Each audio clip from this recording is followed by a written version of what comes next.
Coming up, critical comms is critical comms, no matter where you deliver it, whether you deliver that over Tetra or you deliver that over broadband. Critical comms is critical comms. It's not changing. Now, migration to broadband is very, very complex. It's not something that should be taken lightly. It should not be, you just can't rock up with 5,000 devices tomorrow and throw them out to your end users and say, here you go, here's the new device, start using this tomorrow. And Tetra's got a long life in it yet. You know, we've got customers saying to us, we'll still be buying Tetra in 2035.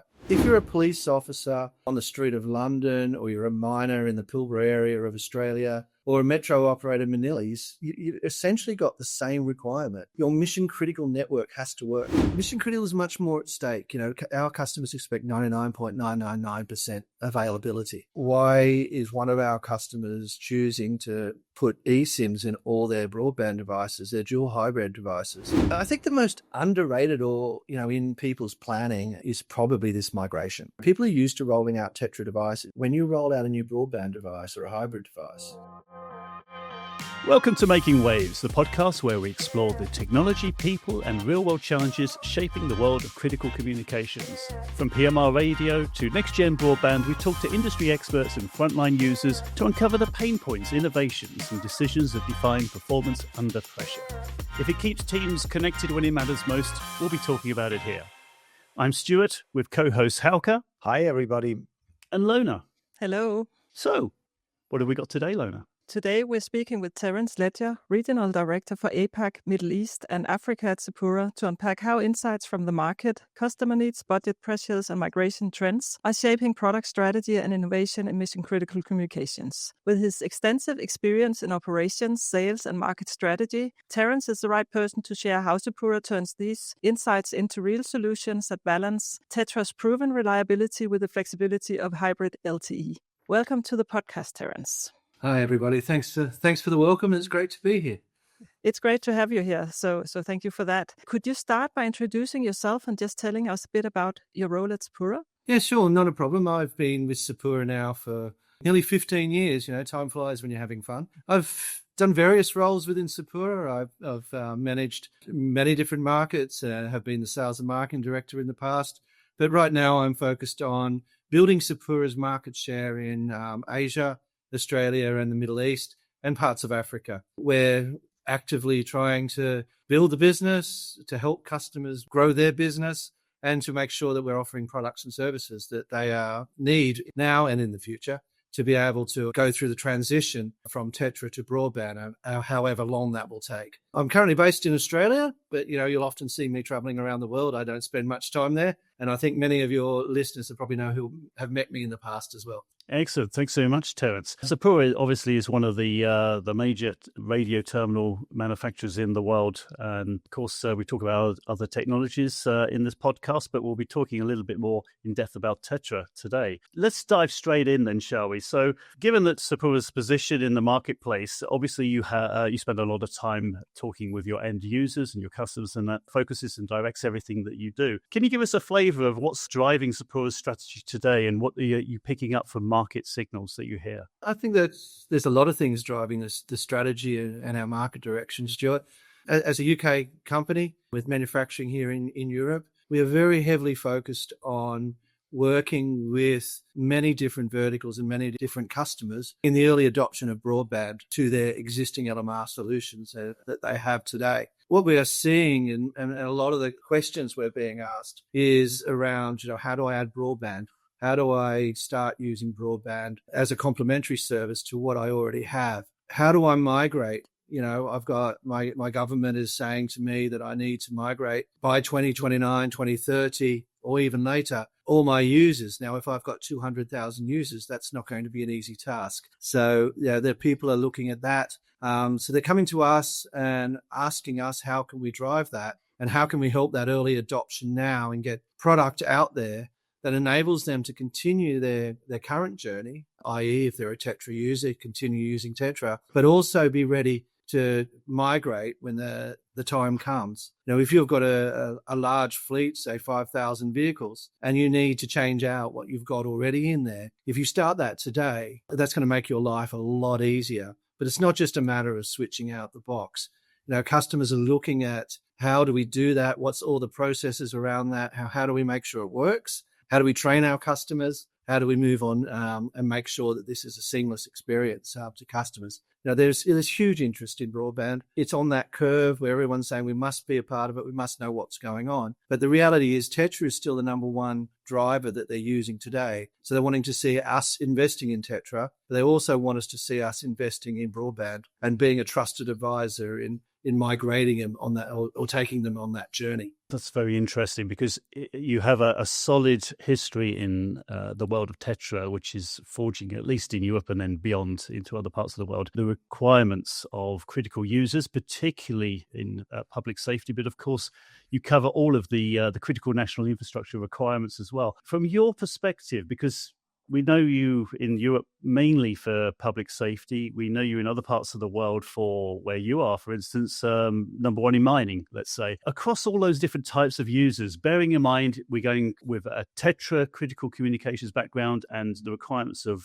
hybrid solutions and broadband coming up, what are the common pain points that the buyers of the customers that you speak to, what are they really expressing as the key drivers for them, the pain points in particular? I think if you boil it back down, the critical comms is critical comms, no matter where you deliver it, whether you deliver that over Tetra or you deliver that over broadband. Critical comms is critical comms. It's not changing. So what we're seeing is that the main pressure points that we're seeing is people want to have continued reliable networks now. They're still investing in their Tetra networks. They're still making sure that they're robust, reliable, secure. Also, we've got customers investing in new Tetra networks because it's the right solution for them today and for the future in the terms that they want to go through.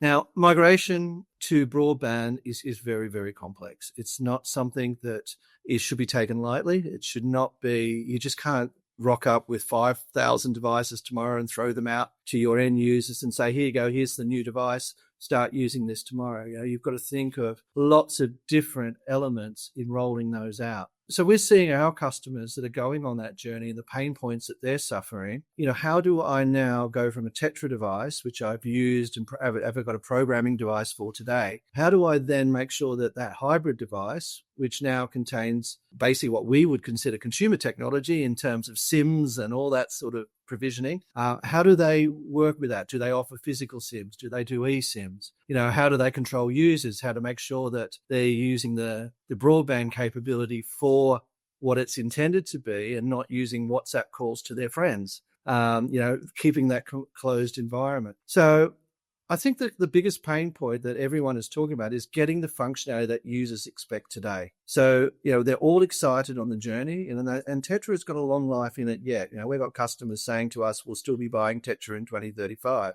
But customers expect that, and their end users expect, the people on the front line expect that the experience that they have today will be enhanced when they get the new product. But the core life-saving, mission-critical features will be there. And that's where we are taking those customers on the journey through those things and making sure that through standardization, through interoperability with different types of MCX solutions, that they are made available and that the end users are confident in the technology that they're getting. It's a long journey and there'll be a complementary period for that. That's why we have invested heavily in hybrid devices and we're rolling those out to customers as we speak today. And we're also doing a lot of requirements capture from various end users all around the world, not just here in Europe, but Middle East, Australia, Americas as well, on what they use. And each customer, when you have that conversation, that long-term conversation, is that they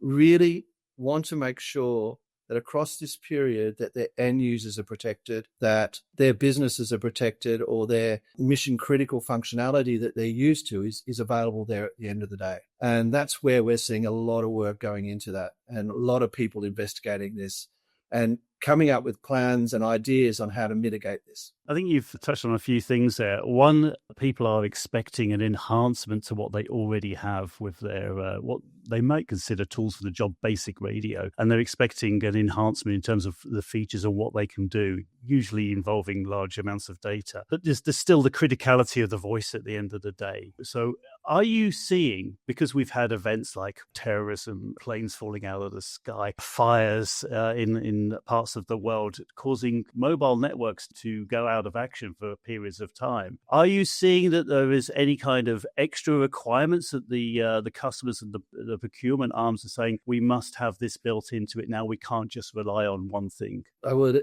agree with you that voice is king today, and it still will be king going forward. Where people are saying that they would like additional functionality. Now, I've had customers talk to me about, when like networks go down in, say, firestorms and those sort of situations, how do we get in contact with our crews via other methods? At CCW this year, we showed a concept where we had a satellite connectivity into our broadband solutions as well. So we're looking at all those future requirements that would give customers more connectivity. But the core principle will be across the existing network that voice is still king. A mine site doesn't operate today if voice is not working on the mine site. They might have all the data capability that they want, and typically they keep the data network separate from the voice network still, because voice is king. Where that will move to in the future, you will have some sort of data capability there that will become more and more mission critical as we see more autonomy in, say, mining vehicles. That will be very, very key for them, that becomes mission critical as well. And that's where we believe that we can provide solutions on that. And we've already got a complete solution here at Sapura. We don't just have one broadband device, which is a handheld. We also have a broadband mobile device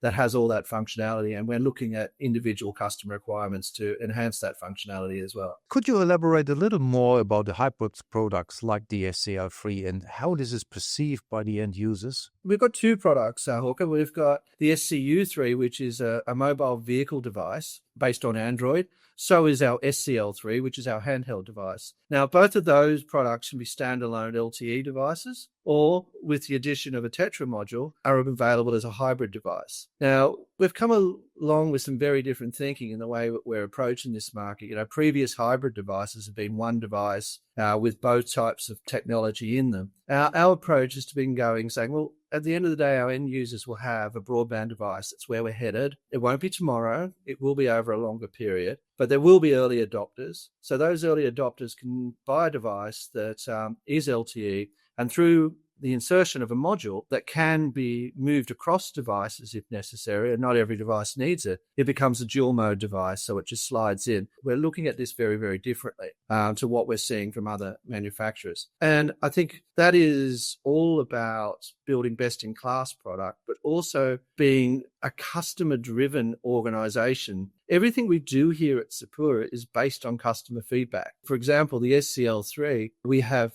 had great success in marketing that, particularly here in the UK, and the feedback for that is based on actual public safety users and how they would like to see the device. Now, some of the ideas, if we ask 20 different, say, ambulance trusts in the UK, they would have many different requirements. So we boil down what are the common requirements, what are the national requirements, and build products to those standards. And we've done that successfully in Tetra with products that have been designed for specific markets such as mining, public safety, Germany, for example. So yes, that's where we've been headed. So the two products that we've got provide a full ecosystem that you are able to have dual mode Tetra devices in vehicles and a handheld device. The reception for those has been great. I've been in a lot of trade shows recently, particularly in the Middle East, and when customers pick up the device, they say, oh, wow, this is really good. This is something that's innovative, that really captures the need. It looks like a radio. It feels like a radio. It's got functionality like a radio. All the buttons are there. The accessories are there. You've got the whole portfolio already. It's about reliability. It's about connectivity, having multiple ways to communicate. It seems to be one of the key strategies also in the portfolio for Sapura. There is always a way that you can talk back to your team, that there's always a way to get connection, no matter if it's satellite, if it is Tetra or broadband, whatever comes available. How do you frame total cost of ownership in customer conversations, especially when lifetime and resilience matters? Total cost of ownership is key we see right now that there is customers with budget restraints, even though they are spending more today on LMR type products. We've seen issues in Europe, where people are investing heavily in their LMR networks because of security incidents. We're seeing instability around regions, and they want to buy more equipment. But they want to spend their money same way that you and I would spend our money. That we're not wasting it, and that has been a high principle of Sapura over the years. When we introduced our Tetra STP 8000, probably I think that was around 2010 or something like that, which is basically ancient history in the electronics world. There are accessories from the 8000 that work on our new SCL3. And why is that? Those accessories work. They're best in class as they are today still, but yet, the transition is there. Customers can across the Tetra products, they could reuse their batteries if they bought a new module. Even now, if you're going from Tetra to LMR and you're taking an SCL3 product with you, the RSMs will fit to that device. We've reused those accessories where we can. Now, battery technology has moved on the SCL3, and we've got new battery chargers and things like that for it. But, things like high quality RSMs that have got water porting and dust capability, you can reuse those. We don't need to reinvent them. So we're making it a complete portfolio that customers can use existing product into their new products. The thing about not only the product, about total cost of ownership, it's the training, it's the resourcing that you've got in your organization. If you're used to finding your emergency button at the top of the radio between the antenna and the knob, muscle memory shows that you don't need to retrain that person. In the critical situation where they need to use that emergency button, they know where it is. So we're very, very high focused on that we can reuse products and accessories across our portfolio, that we can use software across our portfolio. For example, Tetra modules on our hybrid devices are still programmed in our existing radio manager software. We are very focused to make it easy for people to take a Sapura product across multiple generations of device. Now let's take a closer look at the global reach and the diverse sectors that you serve. With Sapura deployed in more than 100 countries with 3 million devices in the field, which sectors are seeing the strongest growth or demand? I would say that we've got pretty good resilience across all our core vertical markets at the moment. There is a lot of investment in public safety today, as I mentioned previously, about national security, making sure that people have radios, have comms in more locations than they ever have. With security threats, we're seeing growth in mining. There is a lot of talk these days about getting more out of different countries, rare earths. I think, we've got lots of discussions on that in the news and around these days. And customers that we see that are current customers of ours are opening up new mines to bring those minerals that are required to market. So we still see that there is a lot of growth in public safety. I wouldn't say that there was any one key standout market. We're seeing growth in mining, we're seeing growth in transportation, we're seeing growth in public safety. And it's not only driven by broadband, we're seeing it driven by the need for public safety networks to be more robust and resilient. We're seeing more security around mining companies. Incidents in the Middle East are saying that we need better encryption on our current products. So we're looking at all those sort of things. So we're seeing really, really good traction in customer discussions. So from our point of view, the number of opportunities is just growing, and I think it will grow for some time. And core to that will be the rollout of Tetra, even right up to 2030, 2035. So with all these different sectors you just mentioned, how do you tailor your messaging and support for these sectors? Public safety, transport, mining, energy? I would say that we don't tailor the messaging because these customers basically have the same needs. If you're a police officer on the street of London, or you're a miner in the Pilbara area of Australia, or a metro operator in Manila, you essentially got the same requirement. Your mission critical network has to work. That in these cases, people's lives are at risk or are on the line. If one missed call happens, it could be very catastrophic. If I reflect back on nearly 15 years I've been here at Sapura, we've often used a tagline called reliable, robust, and secure. We've never had it as our main marketing message, but, it's always been a bit of a tagline about, Sapura products. And I think that's what that messaging that we still have, and we still use this reliable, robust, and secure, is applicable across multiple and all our verticals that we work in. Because if our users have an incident, it's not that they've lost a couple of sales or they've had to close their shop for half a day or whatever. We've got people who will likely die, large customers who could be shut down for many weeks that would have interruptions to global supply chains. You can imagine iron ore not coming out of the Pilbara for a sustained period of 6 weeks would cause strains on steel production. You see all these sort of things. So at the end of the day, our messaging has been very, very clear that the products that we provide are mission critical ready. They are reliable. They're extremely robust. They're not breaking all the time. Our customers expect that the products they buy are not there just for 6 months. I've got amazingly some customers that we've sold radios to 12 years ago still using those products. I don't know how, but it's a testament to the design that we've come up with. And they must be secure, that they provide that ecosystem that the end users are confident to communicate, that they're either, in highly sensitive areas that are highly encrypted, or even that there's just good protocols around the technology to make sure that there's no interruptions from other areas and that they're a private, secure network. In these markets that you explain very well now, in mission critical markets, innovation is key, especially when there is heavy competition as it is in a mission critical business. In Sapura, more than 50% of the team focus on R&D, which I think is a very impressive number. How does that investment translate into customer impact? Our R&D people are here in our building here in Cambridge. I'm taking this call from our UK office. Those 50% of people are all sitting here in the UK. All our R&D and research is done here. And, we're seen as a very trustworthy source. All the R&D happening in a European location, that we're working with customer pain points to solve. As I've said before, we don't do anything without understanding what we're trying to solve. We don't want to build a radio or a device that is not fit for purpose, that, you might look great, might have all this whiz-bang technology, but doesn't solve a core customer problem. The R&D team on a daily basis are working with customers. They're taking prototypes out to end users. They're working with those people. Does this feel right? Does the push-to-talk feel strong enough? Do you getting feedback from the buttons on the device? We then test those in our labs to make sure they've got longevity. We're really very, very focused on that. So, I guess it comes back to being that reliable, robust, and secure company again. I keep coming back to that tagline because it essentially does say a lot about what we do, not only as a company, Sapura, but it can be applied right across the industry. Okay, so let me pick you up on a little bit of what you said there, Terence. It's about understanding the customers and their requirements.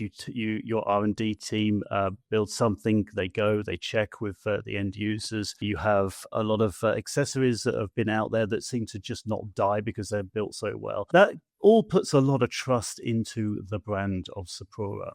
And when you look at brand longevity going forward and the trust in the sales that people have in you, with the advent of the new products that you come along, which are not what you've been working on for many years, the Tetra products, you're looking at the kind of next generation now. How are you balancing the assurance of reliability and your ability to globally support going forward for those newer products as well? Stuart, we've been investing heavily in making sure that our people are upskilled to be able to support that. We're not just having people here in the UK. We've got people spread all around the world. So, we've got offices in North and South America. We've got offices in not only in the UK, but also in like Germany and, people in different parts of Europe. We have people in the Middle East. We have people in Asia, and we have people in Australia. That gives us the ability to speak a lot with end users and also be very close to the end users. So that helps us work with them on their concerns and to make sure we support those products. If we look at, we've got a very good opportunity. Every January, we have a meeting here in the UK with all our employees around the world. And the primary focus of that is to upskill those people, bring them into the UK environment where the core functionality is being developed, where the core technical competence is, and skill those sales engineers that are out in the regions whether they be in Jordan, Australia, Malaysia, or Sao Paulo, they are getting the same level of training, knowledge, and skills that the people do here in the UK. And we're investing heavily to make sure that that continues to happen. We're also working very closely with partners and making sure that they get the level of training. So, it's not only that these people in the Sapura organization get upskilled. The expectation is that on our sales engineers to take that back out to our partners. Our partners are our way to market. They are the face of Sapura in many of the markets we operate in. And they're fully supported by our teams, but we want to make sure that partner's value add is that their staff in that organization have the same skill sets that the Sapura people do. They can solve most of the issues or understand the rollout pain or how whatever is happening on the ground in a local context. And then we can bring our people in to help and solve that on a global context. This whole regional structure that we've got is very, very important to us. It's been successful in the past with Tetra. And we believe that, going forward, that it will be key for the rollout into new hybrid and broadband products. And we're actively looking about where do we need to invest? What markets are moving first?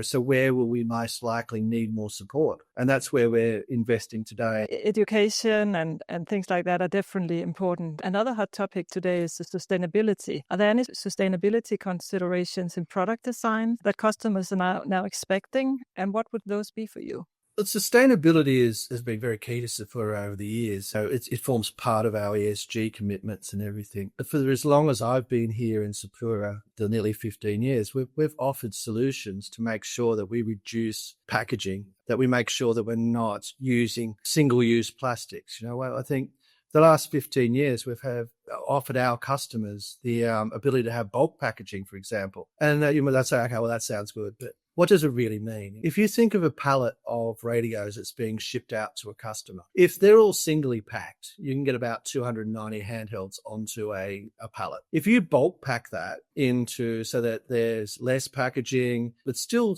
you've got all the information there, that's 800 handhelds you can put on a pallet. It's a great saving. And, it's not just that cardboard or that packaging that you say that you don't have to recycle. If you're shipping that out to anywhere, it means that you've got less space on a truck or less space on an aircraft. It also translates to less warehouse space that you need to have to be able to store that for a period of time. So less air conditioning, less environments that you need to have this. So that's just one of the things that we've been doing now for more than 15 years is to have bulk packaging. Also, across the whole cycle of the product, we offer repairs. We've got a repair facility here in the UK, but some of our partners also have in-region repair facilities so that they don't have to be transported back around the world, be repaired or fixed. We're also, being a European company, based out of the UK here in Cambridge, our manufacturing is also in the UK and Europe for our radios, which means that we're not having to fly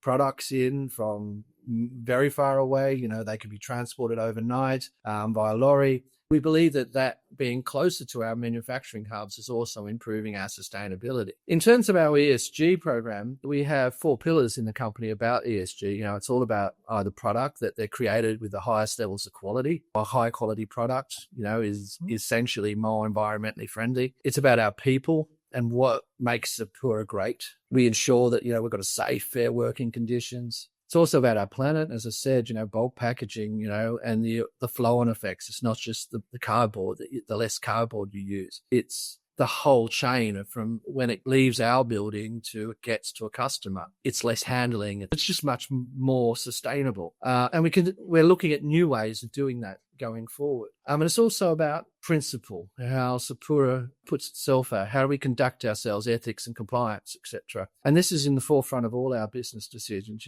making sure that we're a good citizen in the world, that we keep our promises to our colleagues, customers and end users. It's very much that sustainability, ESG stuff is very much the full focus, and we're looking how do we enhance that on a regular basis. Let's move on a little bit more, talking about the future. We talked about broadband, we talked about hybrid, and this is opening a completely new ecosystem with many, many more things to consider. You would need to think about mobile device management system, mobile apps. They're all getting more important. What role will Sapura play in supporting agencies, private entities, and new sectors ready for hybrid comms?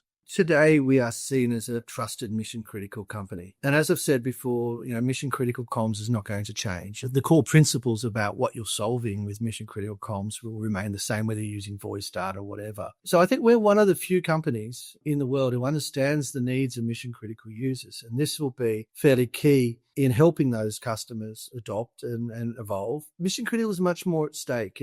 Our customers expect 99.999% availability. We're taking our experience from the existing LMR world and we're applying that to the broadband world, coming down to design, the feedback that we've had from customers. Where do we place the push to talk? Where do we place something on a device? All that is where we will be working with those end users to make sure that what they're building, the architecture they're building for the future, is able to cope with that 99.999% that they will expect them. It's no good rolling out a new network and saying, oh yeah, it's pretty good, it's 85%. That's not going to cut it. It's got to be 99.99%. And that's where we've got the controls. We're making sure that we're working very closely with customers about decisions, making sure that they've got the right training. Having gone through a large rollout at the moment, the whole discussion on getting that migration right is going to be key. And I think we're learning a lot from that process. Why is one of our customers choosing to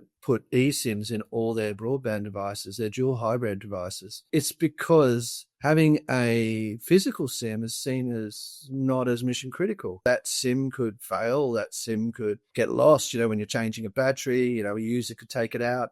It's a critical thing. It's little things like that people have got to think about. And that's the experience that we will bring in the future, not only today, but in the future to those other users that are going to go through the same transition periods. And we see it very, very important that people working with companies such as Sapura that have that experience going forward. And we're not just, it's not our first rodeo, as we like to say sometimes in Australia.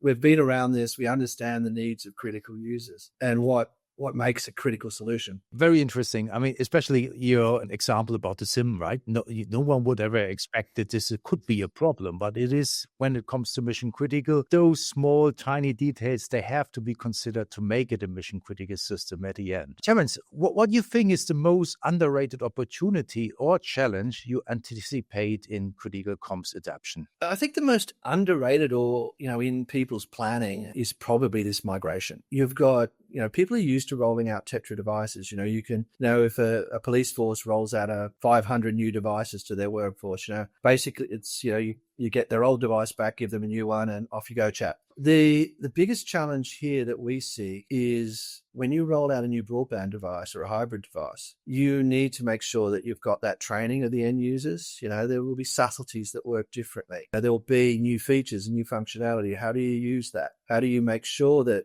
it enhances your working experience and not detracts from it and makes you less effective? How do you manage those devices? If you've got 5,000 new hybrid devices coming into your public safety organization to replace 5,000 standalone Tetra devices, you've still got the complexity of Tetra, but you've also got now additional complexity of managing those devices. What apps are on them? What can a user download? What can a user use? What if user takes off an application? You've got to make sure that application goes straight back on, that they don't download something that might compromise the security of the network as well, or the solution. So I think that's where a lot of people will be looking at how to evolve, how to move on to that. And I think that's a very big opportunity for many people to work with end users to make sure we get that right and get a seamless experience and deliver the promises that people are expecting. And that the industry has been talking about by having broadband capability in our devices going forward. That is really interesting. Thanks so much, Terence. I'm conscious of the time and it always comes around very, very quickly. Just let me recap. We've talked about market-led innovation. We've talked about product strategy. We've talked about global customer engagement. And we've also spent quite a lot of time talking about the future outlook as well. So if our audience wants to find out more, what do you suggest how they get in contact to find out more about Sapura? Primary contact, where you can use our LinkedIn or our website channels. Reach out to your local offices. We've got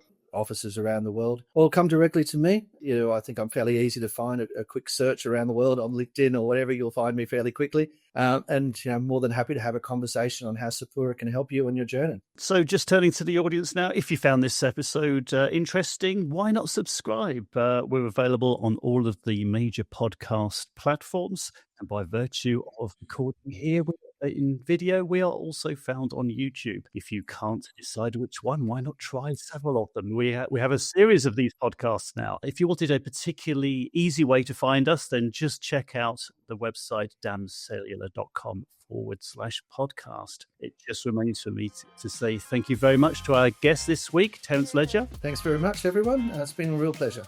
Yeah, it's been a pleasure to have you too. And to Lona and Hauke. Thank you. And goodbye. Thanks and goodbye. Thank you. Excellent. So it's just left for me to say that my name's Stuart, and this has been an episode of Making Waves. So until next time, it's goodbye from me. Goodbye.